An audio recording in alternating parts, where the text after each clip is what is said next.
Welcome to the podcast for Boomer Women, where we are embracing the journey. I'm your host, Agnes Knowles.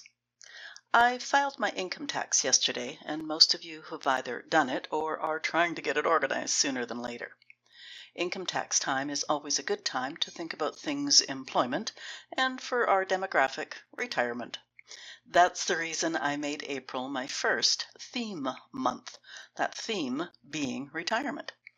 We started the month in conversation with an American financial/retirement planner who focused on federal government employees. Next was a Canadian financial/retirement planner. Week 3, I chatted with a financial therapist about our money stories in prepping for retirement. This week is the bow on that package called April. In case the previous 3 interviews have made you want to retire, or at least organize the process, Georgi is a business succession planner. I appreciate her use of terms like experienced and seasoned and the backbone to describe our longevity in the workplace, whether we're owners or employees. Pay attention when Georgi discusses the single point of failure. It really demonstrates the importance of planning for succession and how to do it. Listen now.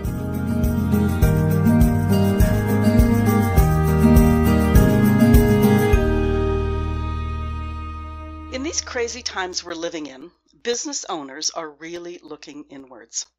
Business has its ups and downs in a strong market, but we're in strange times right now, and I know there are some older business owners who are wondering if they have the wherewithal to navigate this time of massive unpredictability.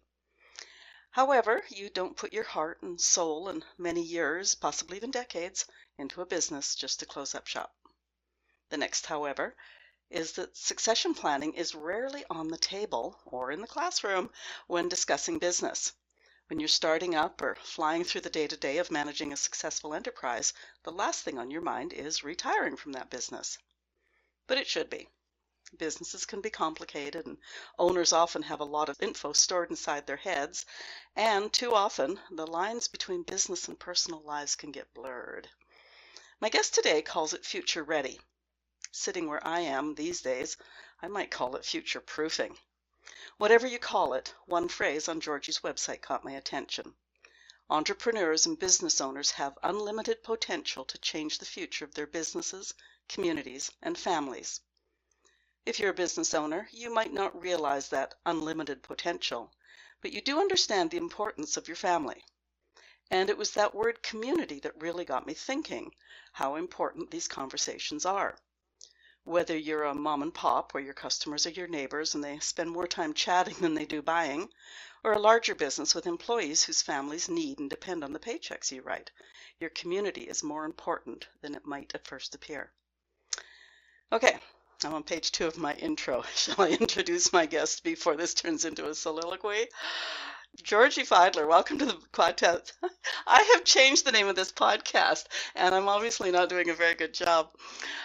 Georgi Feidler, welcome to the podcast for Boomer Women, where we are embracing the journey. Thank you so much for having me, Agnes. I really appreciate it. I'm excited to be here. I am too. I have lots of questions, and a few years ago I had a guest on. I think she was a lawyer talking about this sort of thing, so it needs to be addressed more often. I'm really glad you're here. Why is succession planning not part of the equation? I mean, whether they're reading the pamphlets from their local chamber of commerce or even when they're taking their MBAs, it doesn't seem to be part of the curriculum. Yeah, that's a great question. So when they're in it, they're in it. They're not thinking about the future, right? They're thinking about right now, the order that needs to get out, the employee that needs to be addressed, and whatever else comes on the never-ending to-do list of a business owner. I see this all the time. And they reach a point where they want to retire. It's usually their significant other who's already retired asking, hey, when is this going to happen? When are you going to do this? Right. But these people, these founders, these CEOs, and these people in these roles and careers with this deep knowledge and expertise are literally the backbone of these companies. I see this especially with boomer women who hold so much institutional knowledge, right? That the thought of leaving feels not only distant, but impossible. And it's not just about stepping away, it's about doing it the right way. To your point and what you said in the introduction, so your work and the people that they have come to serve and the people that they have hired to go on this journey with them are taken care of, right? And their impact lives on. And when you're already at the end of the journey, ready to start your next one, that idea of creating and how to retire or transition with intention can seem almost insurmountable. And I think that's where I'm really passionate about helping, right? How to make sure their business, their leadership, their hard-earned success continues without them having to be in the trenches every day. When I was preparing my notes for our conversation, I was thinking sort of, broad terms, business owners. The minute you said boomer women as business owners, I went, oh my God, I would feel like I was betraying my employees or whatever if I thought about moving on. But remind us why it's important to really think about what comes next. I mean, we can't work forever. Right, right. And a lot of times what happens is really twofold. They think that they're just going to sell it, right? I'm just going to go to some PE firm. I'm just going to put it on a business for sale website, right? But let's be real. Some businesses, a lot of businesses just aren't sellable in their current state. And some careers even hold so much tribal knowledge that literally there is no business without them. And so it just can't be handed over overnight. So that's the question, right? That's the question on the table. How do I do that? How do I fix that? How do we set up the next generation and create succession plans that actually work and make sure that the things that have been built over 20 years, 30 years, 40 years don't just disappear, right? And that's where I'd like to dig into. I think, I work with founders, CEOs, executives every day who have spent decades running their businesses. And again, because they're so in it, by the time they get to that end path, they're like, I'm assuming that my kid is going to take over, right? That's the one I hear a lot. Oh, I assumed that my kid was going to take over. And then they find out their kid doesn't want the business, right? They have a different path, a different passion. And so they're kind of left with, oh, what now? What am I going to do now? So I think the things that I have seen the most around the unique challenges of succession planning for boomer business owners, boomer women, is we have a tribal knowledge problem, number one. We have a fear of letting go, number two. Even though they want to let go, there's still a fear there. And then we have the reality of we haven't spent time finding and mentoring the next generation. You keep on saying things that trigger thoughts in my head, and I don't even know what you said, but my one thought was, oh, crikey, and that's why you don't name your business Agnes Knowles and Associates or Agnes Knowles Inc. It's like, no, think up a name that you can pass on because you can't really pass on a business in your name. A phrase I use a lot is getting hit by that proverbial bus because we never know what's going to happen this afternoon, let alone the future. Before we go there, what drew you to this career? Do you mind me asking?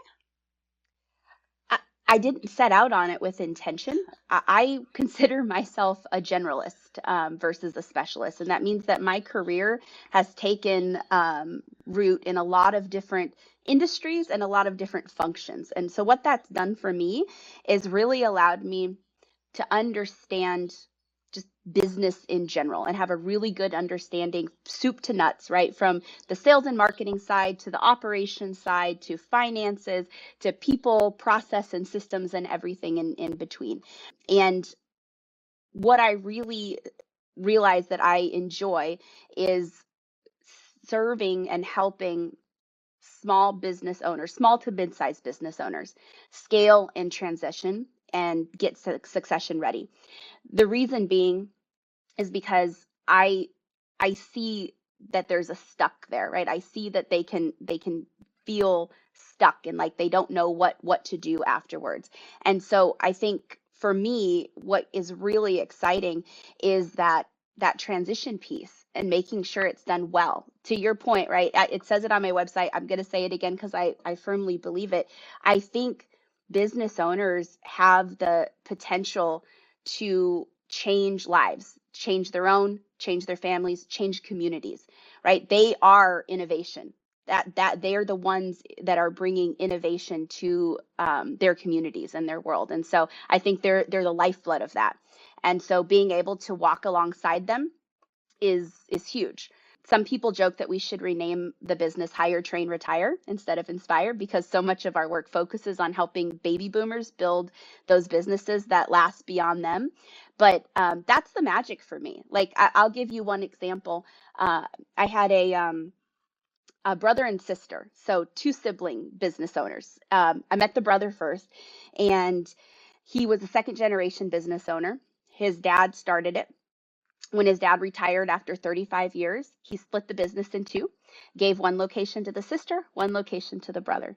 And the brother's been working in the business, I think 36, 37 years now. And when I first met with him to go over the outcomes, right? What outcomes do we want to drive here? He said to me, well, my wife is really on me to retire. She's been on me for the last couple of years. Maybe in the next 3 years, I could maybe find a way to start to come out of the business and, maybe spend some more time with her. That would be great. And we spent 14 months working with him on the succession and transition strategy, right? Merging operations, creating a leadership bench, leadership transition plan, a shared services model. And 14 months later in January, this January, we have our one-on-one monthly. And he says, yep, Georgie, I think this is going to be the year. The business doesn't even need me. I come in once a week. It's going fine. Yeah, I think I'm going to be out by June. And see, that's the magic for me. Hearing that and knowing that he went from 3 years, maybe I'll be able to kind of pull myself out of this, to nope, you know what? They've got it. We've got it. And yeah, I'm spending half my time at my beach house now with my wife. Like, that's incredible, right? And then the opportunity and the transition of wealth that is created in that. We chose to do a Popeye plan, which is basically an employee ownership strategy that changed those lives as well, and the lives for their family. So then the sister comes along, and she's 14 months behind, but she sees what's happening with him, and she's like, yeah, I want a piece of that. So, and she's very close too. But that's what's exciting to me in it, is getting to see them start their new adventure, their next adventure, while they're still young enough to enjoy it, right? Like, how many times we say when we are going to retire, when we retire, and then by the time we get there, we can't do anything fun anyways, right? So seeing that piece, and then seeing the opportunity that's created for these next generation of business owners, is just awesome. So I've got your website up here, and it's hire, train, inspire. As you're talking through business growth, at what point in time does succession planning come into that with your business, for example? I'm already thinking about that. So Oh, I'm sorry. I Okay, think, what I meant though was we'll get to you in a minute, but yeah, when you're for your clients, you're helping them build, you're helping them grow, and then somewhere along the way you say, okay, now that you're getting there, like, let's figure out what you're going to do at the end of it. yeah, yeah. So I think the clients that I work with are coming to me because they need something different to happen than what's been happening. And that can be a lot of different things, right? That can be, I am trying to grow, and I maybe have hired a bunch of friends and family, and they don't want to grow. They just like it as a, calm lifestyle business, and I need to figure out a way to make it grow, right? Or, like I said, a lot of people, I want to sell my business, and they go to a PE firm or a deal guy, and they kind of get laughed out of the room, like, oh, there's no business here, or it's not even sellable yet, right? And so they come to me like, how do I start this? How do I even create this? So it's usually some of those things, right? Like, I want to sell, I want to retire, or I want to grow. So for the sell and retire, right? Like, the succession planning is the immediate, right? That is what we're focused on right away. For growth, it's a longer term vision, but the underlying theme is the same, right? We want to ensure that your business can run without you. And there's a great quote. I don't know who said it, but it says, the best leaders aren't the ones who hold on the longest. They're the ones who build something strong enough to last without them. And I think, regardless of whether you're trying to grow it or sell it or retire from it, That quote rings true. Once again, it triggers the thought that there are so many, shall we call them graypreneurs, like older entrepreneurs just starting up, that they're almost like ideal client for you because they're whether it's their runway or the time they're going to be in business is going to be shorter just because we don't last forever. But to start and grow and just all that magic there, knowing that, you may have 10, 15, 20 years, whatever, but the end is definitely a reality. Hmm. So they Yeah. must make almost like the ideal client, do they? Yeah, I mean they're great. I love working with boomers and folks who are more seasoned in their career, because again, they have this vast amount of deep experiential knowledge. It's not the kind that's written in a handbook. It's the kind that's learned over decades of like falling on your face and getting back up and learning something from it and getting better, right? We don't see that anymore, right? We don't see that in these newer generations where it's very common to stay in a job for 2 to 3 years and hop and hop and hop, right? The depth of knowledge, the experiential knowledge, it comes from being in a job or a business for 10 years, 15 years, right? And that's great for keeping a company running. It's awesome for keeping a company running. Those folks that are in that demographic that are my clients, I love them because they are great at keeping a company running. They're great at taking the feedback, the advice, and implementing it. The flip side of that is it's a massive liability when it comes to succession planning. So, one of the things that I am constantly recommending um, for that tribal knowledge problem is start documenting and structuring your knowledge, whether it's leadership decisions, client relationships, or daily operations, right? It's simple as literally taking the stuff that is in your head that no one else knows. To your point, Agnes, the hit by the bus, right? If I get hit by a bus tomorrow, who else knows this? If the answer is no one, then we call that a single point of failure. And there can be no single points of failure if you want to retire successfully. And so we're documenting and structuring that knowledge so that it can be learned and absorbed by the next generation. And while I think business owners, especially ones who want to retire, are very motivated to do this, one of the things that I have seen just out in the general like job market, talent market, is the folks who are maybe in a business, they don't own the business, but they're working in that job, right? That they are the crutch, they're the backbone, they're the one everybody looks to. Those are typically boomer people, especially boomer women. And there's almost a reluctancy to document and hand off the tribal knowledge because there's this idea of job security, right? If I'm the only one, then I have job security until I'm ready to go, right? Because I think we've all heard the stories of corporations not doing right by their teammates and their employees as they get more seasoned in their career, which is totally wrong, obviously. But yeah, I see that as well. And so when they are ready to retire, maybe they're giving a 2 week notice or a 30 week or 30-day notice if they're kind and nice. But the reality of it is, in order to effectively hand off that knowledge, they probably need a 6 to 9 month transition plan. I've often said that when I rule the world, that when somebody's looking toward retirement is, and I know we're talking about business owners here, but business owners should look at those at what you call experienced people and do some sort of a job share. Like that way they can ease into retirement because that's a jolt as well. But then there's also plenty of time for the next generation, whatever it is, to learn a lot of that stuff and learn the ins and outs and all the things that are probably second nature to the older employee. But it's only by watching or learning side by side that somebody else is going to learn all that stuff. Yeah, you're 100% right, but I think there's an onus on the company or the employer as well to create the safety and the trust for that employee to feel like they can share their knowledge openly and be safe so that they can retire on their terms, right? Versus the company coming and being like, well, it's been 25 years and here's a gold watch. Good luck, right?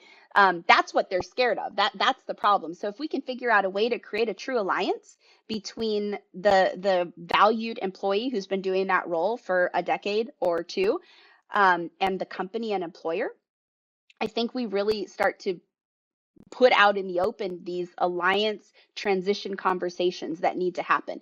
Again, not just the business owner, but all of these people who are the backbone, right, that are now starting to move on. And if you think about that in a macro view, right, I always think about that in like these jobs that we never realize are so critical until something breaks, and then it's like, oh my goodness, right? So whoever, pulls the little water doohickey thing so that we all have clean and fresh water in our city, right? That's probably a boomer. Like whoever makes sure that, the sanitation log was signed on the, right time, and that the 56-point checklist, which probably isn't written down, but they just know has been, covered and is on top of that, is probably a boomer.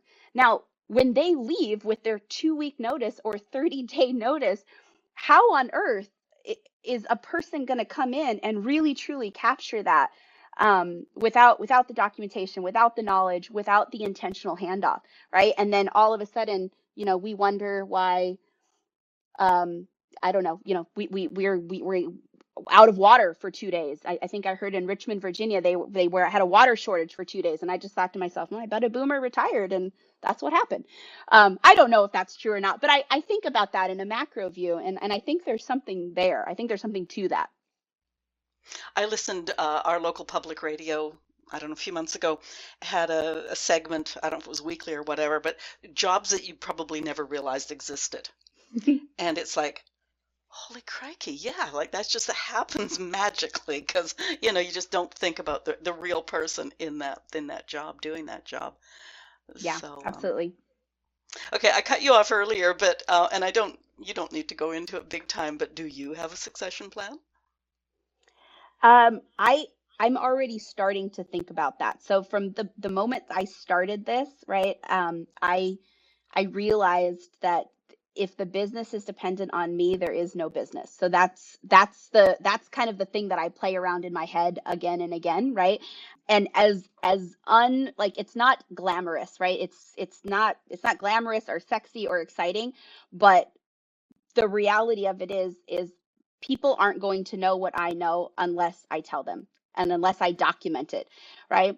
And the really cool thing that we have now, which should make these transition plans more effective and seamless and exciting, is this introduction of AI into the world, right? Chat GPT and Scribe and all of these amazing tools and systems that they take that knowledge and they put it in a consumable way, right? So what maybe would take me an hour to create a one-page document maybe takes me 10 minutes now or 5 minutes now with that introduction of AI. And so I'm also really passionate about introducing those tools to these business owners as they're looking for ways to transition all of that tribal knowledge. I think there's huge potential there. So thinking strictly about you now, is you with your knowledge of succession planning, and if you are incorporating AI into this, you could almost be like a serial entrepreneur and just create and move on from all these hugely successful businesses. Potentially, yeah. I Okay, mean, there you go. I think the sky's the limit when it comes to AI. We haven't even tapped into the possibilities, but some of the stuff that I see every day, it's completely changing work. No, I just see this whole big, huge enterprise of Georgi Feidler. Enterprises. Ah, dear. Okay, we have a listener out there who's maybe thinking another 5 to 10 years of being active in their business. What should they start doing now to either make it saleable or inheritable? Yeah, great question. So I think again, going back to get a plan together for the tribal knowledge. You cannot be the single point of failure in your business. So anytime you ask yourself, is this a single point of failure? Meaning, if so and so, whoever it is, it gets hit by a bus, do we have a major problem? And the answer is yes, that needs a solve. So solve those as they come up, and creating the regular planning and cadence to look at that, right? Understand the workflows in your business, how work happens, right? To me, right, you have the lead or the sales component of the business, right? How you get customers, and then how you serve customers. And then the third leg is how you change and innovate for your customers, right? So I know that's overly simplified, but it applies. It applies across most companies. So looking at those three things every quarter, every 6 months, and asking yourself, where are the single points of failure? Where is it that somebody is the only one that knows how to do that? And actively have a plan to document those things and structure that knowledge so that it is there. It's captured for prosperity's sake, right? Specifically with leadership decisions, client relationships, and just the day-to-day operations, right? How the services are fulfilled. I think the second thing is, and this I hear a lot, right? I don't see anyone ready to replace me. But successors aren't found. They're developed. You're not, I've launched plenty of searches to go find the second person or the next president or the next COO. And those are hard searches to find. Those are really hard people to find. And if and when I do, right, I'm really hiring for character and connection with the business owner and the potential to learn the competencies. We're not going to find someone magically who checks every single box. It's just not going to happen. And so if you're thinking about this 5 to 10 years in the future, that's plenty of time to identify some high potential go get 'em person that's in your business. And everyone has one. It's like the person they think of, they're like, oh, what would we do without so and so, right? Fill in the name. Or, oh, I wish I had 20 more of so and so, or if everyone could be a little bit more like so and so, right? You know, you have that person.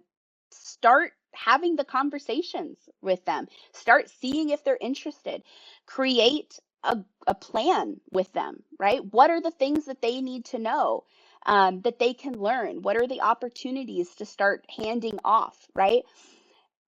It's to start identifying and intentionally mentoring potential leaders.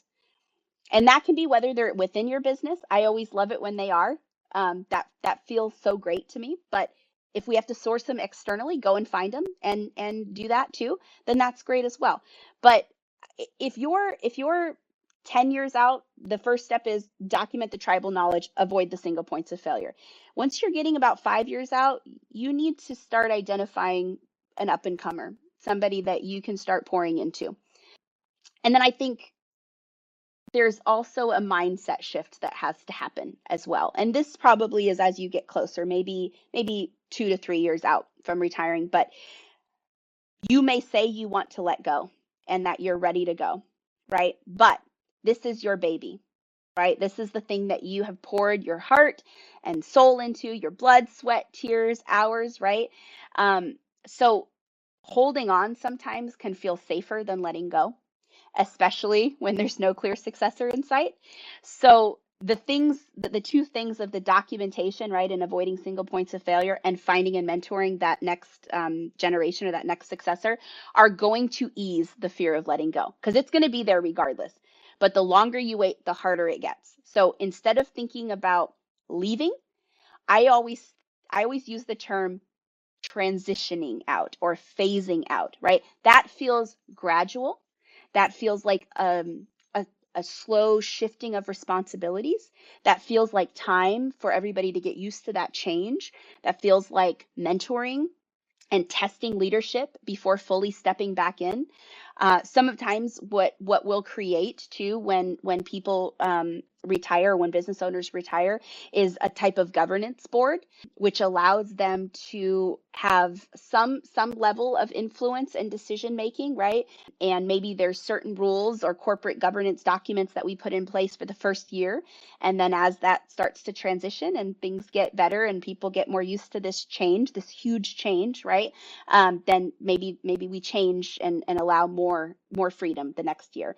But governance boards are a great way for the owner and founder to move to a board chair, right? And they're still seeing from afar, but it's maybe a once per month commitment to start, and then a quarterly commitment to start. It's not every day, right?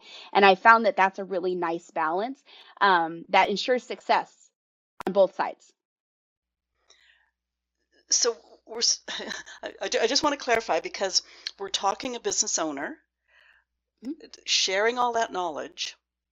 Is that knowledge going to be shared so that the company can continue to run under a new owner, or are they grooming somebody who will become the next owner? There are a ton of options out there for how you want to do that, right? You could just sell it, right?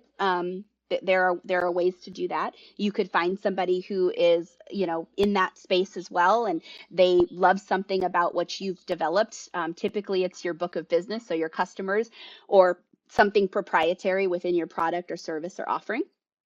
So that's one option, right? That's the one that most people go to, is I'm just going to sell it, right? But again, not every business is sellable right now. So some need to work before they can be handed off. And so in those cases, I think looking at things like a Popeye plan or leveraging employee ownership models like ESOPs and co-ops become real honest, viable solutions where there's a lot of mutually beneficial win there, right? For Popeye plans, it's really comes down to bulking up your leadership, your processes, and your profitability before stepping away. So if someone's looking at that, they're going to want to strengthen their financials and get their books really clean, build an internal leadership bench so the business doesn't rely on one person, and then systemize their processes and then kind of their decision making. So successors don't have to figure everything out on their own, right? So there's a little bit more hand holding there. If they decide to go with an employee ownership model like an ESOP or a co-op, again, this can be because they maybe have a team of employees and they're longtime employees, and they are almost like a family to them, right? Like they care deeply about them. And these folks care deeply about the business. And sometimes, the idea of just transitioning that to an outside buyer who doesn't have the relationship with those employees isn't something that feels good to a business owner. So some are better off transitioning to the people who actually built them, right? And that's what an ESOP model is. So you can use an ESOP model for a multi-generation family business. We've worked with a family business where the owners were ready to retire, but again, didn't want to sell to a PE firm that sometimes can just dismantle the company. And instead, sometimes structuring an employee ownership plan and giving those long-time employees an opportunity to generate wealth, to take over while the owners receive that structured payout over time, is just a huge win-win, right? The owner gets to protect their legacy. The employees have a vested interest in continuing in the company's success. And there's a much higher, chance that what they built remains intact if they're going with something like that. Do you ever work with the mom and pops where, perhaps mom and pop really thought that one of the kids, I mean, the kids all worked in the business growing up because it was a family business. Yep. However, none of the kids are really interested. Is there any way to make that saleable, or is that just sort of one of those things of like, make sure your retirement savings are all built up before you close? Yeah, if the business, so we worked with a gentleman who had a pool business, and he had it for 34 years, I think, and it was just him and a couple other people, so it was small, right? But it was a great living for him for those 35 years. And again, by putting into place the process, and really his sellable asset was his book of business, right? He had these long relationships, but he also had all this legacy knowledge. And so he could have just gone and sold it to another pool person, right? There's a lot of pool guys out there who want that book of business, right? But making sure that we're vetting that person for alignment, again, with character and connection. This person's customers were really important to him, right? And he wanted to make sure that they were given the same service that they'd gotten used to over the decades that they'd been working with him. And so it wasn't just about the sell or him, like this person buying the book of business, but what came attached to that in the contract was a training and transition, right? You're going to receive education. Here are my principles. Here are my ways of treating customers. And that's going to be an expectation that we put into play as a result of you getting the business. There's also other options out there. Again, you can do a slower transition. You can find somebody who's a tactician, also somebody who's going to be great at whatever industry you're in. And you can create a succession plan with them, right? With the intention that they're going to buy the business at the end of it. Or maybe the type of compensation agreement that you arrange with them is they get paid 50% of their pay is in actual base money, and then 50% is in transition of ownership stake over a period of time. Now, when you say book of business, is that what we used to call goodwill? Or is that a term that you're not acquainted with? No, when I'm saying book of business, I mean like their customer list, right? The customers that they have that are, dedicated to working with them. Yeah, so I think at one point in time it was called, you put a price on the goodwill, which Goodwill. was, yeah, okay. Finances in a small business could be a lot of gray areas, and I do remember hearing about a woman, talking about boomer women, who, because it was her business, like it was her name on the bank accounts, it was her name on everything, and she did get hit by that proverbial bus, and it was a real mess because family, other people in the business hardly even knew where the accounts were or what they were or how many there were. How do you deal with the financial side of a business to make sure that part is really clear? Yeah, I think there's, a little bit of two steps there, right? There's the business finances piece, right? But then there's a bit of estate and legacy planning in that as well, right? And a business is an asset, right, that this business owner has. So I think it's really twofold. I know a lot of great estate planners. I am not one myself, so I'm not going to attempt to give advice in that category. But from what I've experienced with my own parents, do it and do it sooner than you think you need to. And I had the blessing. My dad was a planner.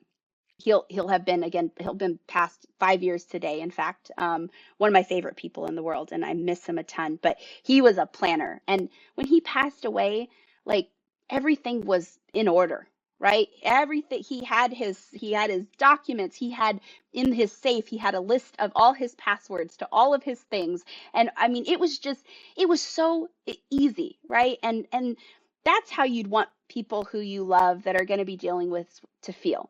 Right? You'd want them to think, oh my gosh, he just thought of everything, or oh wow, she must have really cared about us because she got it all laid out for us, right? And there was no wondering what to do. There was no holding up in probate court for years on end, right? It was there and it was planned. And so on that side, I would say do it sooner than you think you need to.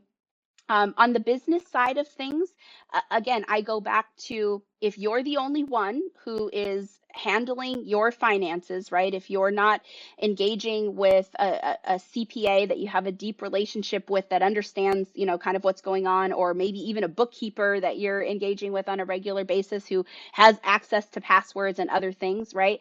That's important to do, especially as you're going to look at handing this thing off eventually. And you go back to that single point of failure, right? If you're the only one who knows the passwords or knows this or knows that, right? That's a single point of failure. And even if you don't have an employee or anybody in the business that you would necessarily trust with that, like maybe it's a family member or somebody, a close friend, right? It's a just in case. All of this comes down to being intentional, right? We all know that we're not getting out of here alive. Like everyone knows that. Not a one of us, right? And yet I'm working on it. And yet it's this thing, right, that we don't really want to talk about. We don't really want to think about. It feels uncomfortable. But I think, leaning into that is not only showing care for yourself, it's showing care for the generations that are going to come after you. Okay, that's finances. Yeah, and it's interesting how, we never think we're going to get hit by the bus. I'm going to know well in advance that, my time is coming. Hmm. Legalities of selling a business or even moving it over into a family member's name, Hmm. how complicated is that? I think it can be as complicated as you want it to be quite honest. It can be as complicated as you want it to be. And a lot of it depends. And again, I'm not a lawyer, so not going to give legal advice, not a CPA, not going to give tax advice. But I think a lot of it connects to if you are going to be the only owner, right, of your business, it's 100% you, right? Make sure that you have your end of life planning done, right, and that you've named who that's going over to, who's going to be that owner, whether it's a living trust or whatever you want to create with that. Make sure that you've done that, right? You've gone and if you're not here tomorrow, that it's taken care of and it doesn't like they're not things that are forever lost because you're not here tomorrow. Right. Um, once to, Dealing with generations before, so much was done on a handshake. And of course, that does not exist anymore, or at least shouldn't exist. I wish it could, put it that way, but it shouldn't exist. Is there such a thing as, I'm just thinking so many things that we can do in life legally. There's a form online, a document that you just fill in the blanks. Is there something you could do with that if you are selling a business, or do you think it's still due diligence is probably to hire a lawyer and make sure that somebody who knows what they're doing is handling it? Yeah, I think it depends on the size of the business and the assets and what you actually want to do with it, right? If your thought is, well, if I'm not going to be in the business, it was a great lifestyle business, but I don't want it to live on beyond me. I don't care if it lives on beyond me, kind of thing, right? Maybe LegalZoom is the answer for you. So I would say it really depends on what you're hoping happens to your business after you're not in it anymore. And that really has to do with legacy, right? How much of the legacy do you want to leave? What do you want that to look like? It's easier if you have, family members there already identified and they want that, right? Because it's readily there, it's readily available. You can call that out, you can plan. It doesn't take as much intention. And hopefully they will listen to your training. I know my kids don't listen to me now. I'm hoping once their frontal cortexes are fully developed that they will. But yeah, so I think it depends on what you're wanting to do with the business. If it's a lifestyle business and there's no plan to have it exist beyond when you are ready to retire from it, that's probably a pretty easy thing, right? If you have employees involved, slightly more complex. If you want it to continue beyond you, more complex, right? So the more complex, the more intention that's needed. Okay. Are we talking strictly brick and mortar, or like so many businesses are online businesses now? Is that different? Um, And if you so deal strictly with brick and mortar, just that's okay. I don't Oh expect you to no, be no, all knowing, all I have seeing. yeah, no, I have a quite a few businesses that are software as a service, so SaaS Okay, yeah. businesses, which are dealing with a software product, not a physical product. I think that's almost easier in some realms, because oftentimes with a brick and mortar business, you have the added complexity of property, real estate that gets added to the mix. So there's things that have to be figured out with that, right? Are you on a lease? Do you own it outright? All of those types of things. So businesses that are entirely online, right, where there's no physical footprint, those are often easier to kind of plan for and deal with. Okay, that's interesting because one of the thoughts I had, and I'm glad you mentioned SaaS businesses, because oftentimes you can buy, like the client can buy lifetime access, and that usually means the lifetime of the client, not the lifetime of the business. But is that a Mhm. gray area? It really depends on the SOPs. So it or the your policies and procedures. So it depends on the offering and then the contract, right? And there's a lot of times in those lifetime contracts, there's, this little tiny writing that says, and we can turn this over at any time and da da da da da da, right? Like that's usually a default for a lot of those types of contracts, specifically for that reason, right? Because people don't last forever, businesses don't either.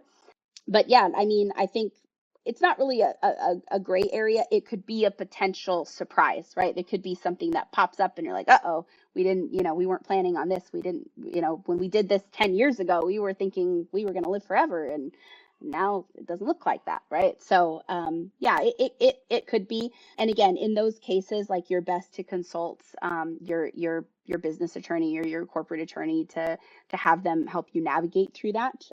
But if any type of a contract or offer was done, it typically comes with those like loophole terms in it. Right. What I've noticed, having dealt with a couple of different SaaS platforms, is they just quit supporting it. So you don't get updates or upgrades Right. or anything like that. So it's in Yeah. my best interest to find a replacement Something else. Yeah. and know that I've got my money's worth, in the last 5 years, 10 years, whatever it was. Yeah. So Yeah. as a client, I just, Lifetime access. If you sunset a product, you still have lifetime access. It's just not around anymore, right? yeah, right. Or it's so full of glitches now that it's, not worth it. Yeah. What about solopreneurs? Yeah. So I don't deal with a lot of them. Most of my clients and business owners that I'm working with are, 2 to 3 million in annual recurring revenue up to about 85-90 million in recurring revenue. So they have things that they have to figure out because of that. If you're a solopreneur and you're wanting to figure out how to sell your business, I think the same tenants apply for sure, right? The business can't be you.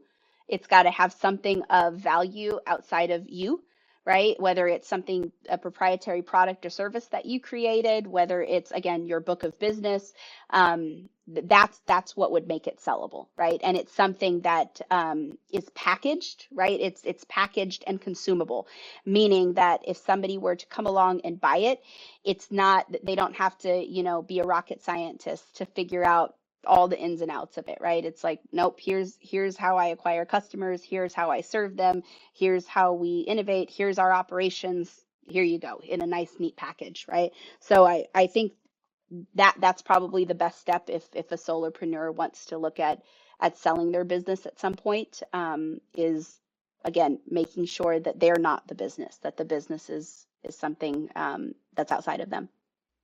I was just actually reading a little bit of a calendar of events, for lack of a better term, but like the origins of PayPal, and they sell to somebody who sells to somebody who, and everybody along the way is building it, but the end game is, or the game is a short game, and the end game is to make a lot of money. So succession planning doesn't even come into it, other than build the financial. Now, you did talk about, and I'm not going to try to remember, just the monetary size of the companies you deal with. How many employees are involved on that span that you usually work with? Yeah, so on the small end, it can be groups of, 10 to 20 employees, all the way up to, I think my largest has just coming up on 100 employees. Which is, nice. Well, I use small in with my air quotes, but certainly manageable in terms of a person building that, Mhm. but also big enough that, you need you need to know what's going to happen next. Yeah. Is there anything we haven't talked about that you want boomers, small business owners, to really think about?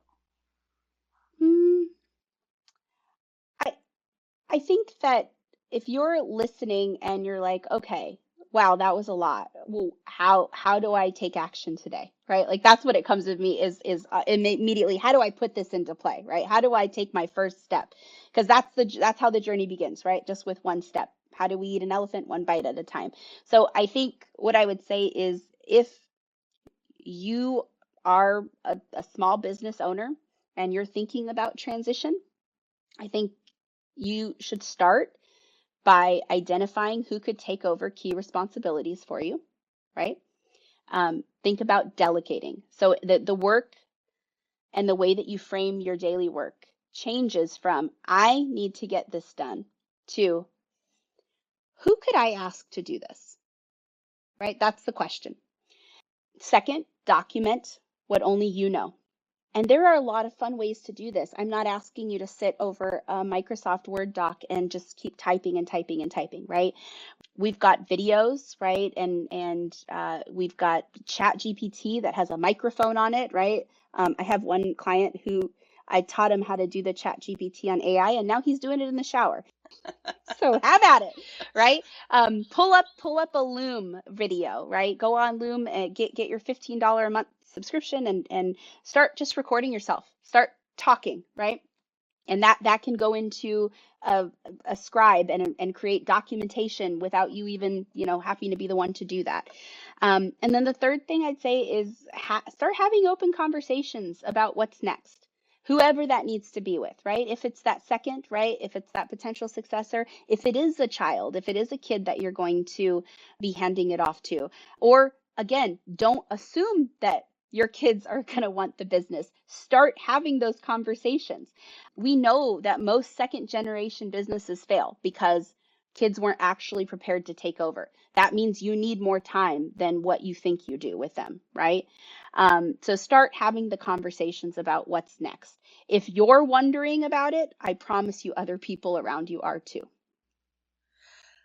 And for the listeners out there, I don't know if something that Georgie said would ring a bell with you like it rang a bell with me, but we are the generation, those of us who still have parents on the planet, who are busy recording their stories, are busy transcribing their stories because it's an oral history. So do the same favor for your children, whether it's with your stories or about the business. Yeah, it just the light came on when you said that of like, yeah, it's turnabout is fair play. Yeah.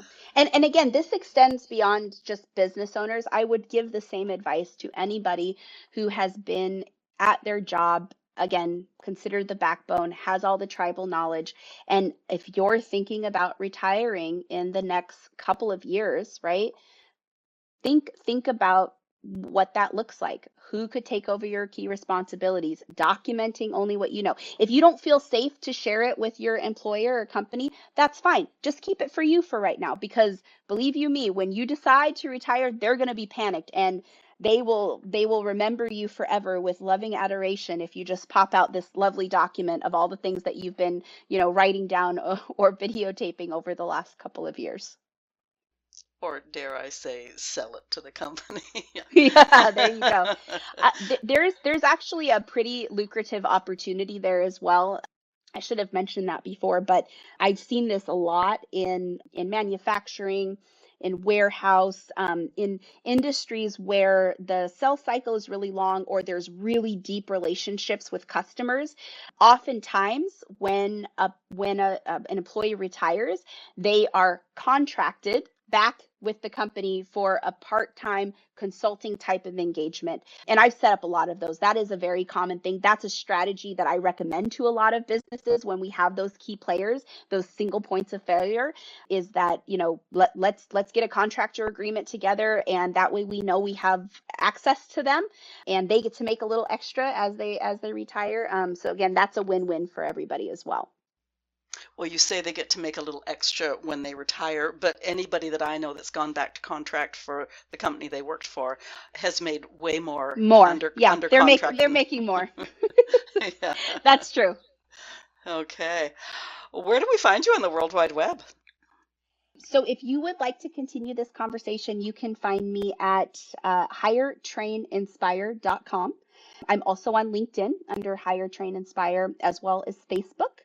And I would be happy to talk with any of your listeners more on business transition planning or succession strategies.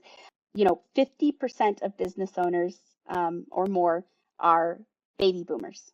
And so in the next 5, 10, 15 years, there is a huge opportunity for a transition of wealth.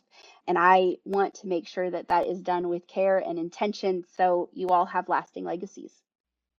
Well, and we touched on it briefly, but the number of people who retire from the 9 to 5 to create a small business at age 60, 65, Yep. 70.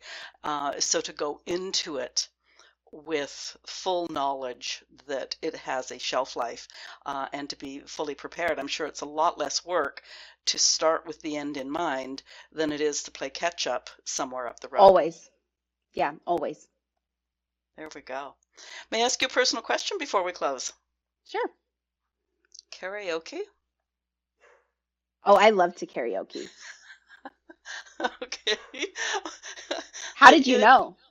it's in your bio on your website. Oh, yeah. I love to karaoke. It's a family affair.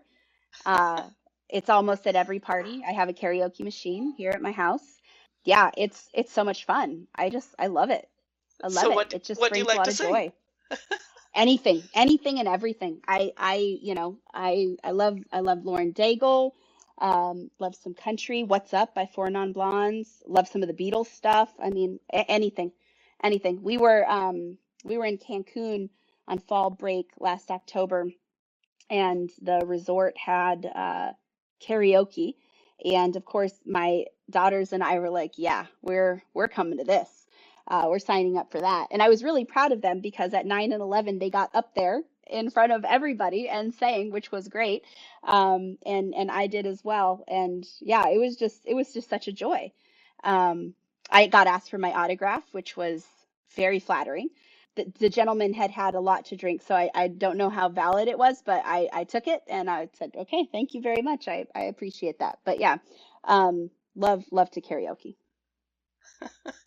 I'm trying desperately to think of a young woman's name that you could write an autograph using somebody really famous's name, and he's gonna sober up and go like, "Oh, look at the opportunity I missed! Look who I got the Yeah, autograph from!" Oh, yeah. that's great. So your kids are 9 and 11, did you say? So they're not at that Yes. age yet where they're embarrassed by you getting up and singing in public places. Um, well, they get up and sing in public places, so that wouldn't be fair if they were embarrassed by me. Oh, No, let me they tell you they about still they fair still with hug me in teenage. public. Okay. I had two daughters too. They reached a stage where they were always really polite to me, but I knew they wanted me to behave. Yeah, I think my 11-year-old is definitely entering in that. I can't say anything without embarrassing her when friends are around. Yeah. Totally different and more accepting when friends are not around. But when friends are around, I can't say anything that is not embarrassing to her. So, So you have great power. apparently so. Ah, dear. I can take any good conversation down into the nitty-gritty really fast. Okay, that's great. Your website link is in the show notes. All of the links. There won't be that many. I guess it'll be your LinkedIn, and I might just connect to your blog as well. Anyways, those will be on your page at our website. That's great. Listeners, are you a business owner? What size business? Are world events affecting? We didn't even go there, did we? Good thing. Um, are world events That's a whole nother podcast, Agnes. Oh my goodness. I recently interviewed a fellow he's an American who deals with retiring federal employees. Mm. And I kept on posing questions that I said, like, it's really hard not to get political. But anyways, okay, I'll start again and I'll behave myself. I will not make eye contact with you. Are world events affecting you? Are you confused? I'd appreciate hearing your thoughts. Leave comments where you're listening, or if you're listening at boomwithabang.com, scroll to the bottom of the page and talk to us there. Maybe there was a question I didn't ask Georgie. Ask it in the comments and I'll get you an answer. Share this episode. Most of us know a small business owner in our community. Sharing Georgie's information and so many good ideas. Yeah, it's great. Thank you. Anyway, sharing Georgie's information with them would be doing them a favor. If you enjoyed this conversation, click the follow button on your favorite podcast platform and help us grow. I'm going to start laughing because I can see you in my peripheral vision. And when I mentioned politics, you were so funny. Okay, so I'm blocking out your face. I'm registered at Substack. Following there is free, and you get notified every time an episode is released. Georgi Feidler, thank you for being my guest today and giving us so much to think about in these crazy and unpredictable and unmentionable times. Thank you. Thank you, Agnes. Appreciate you having me. Have a great rest of the week. You too.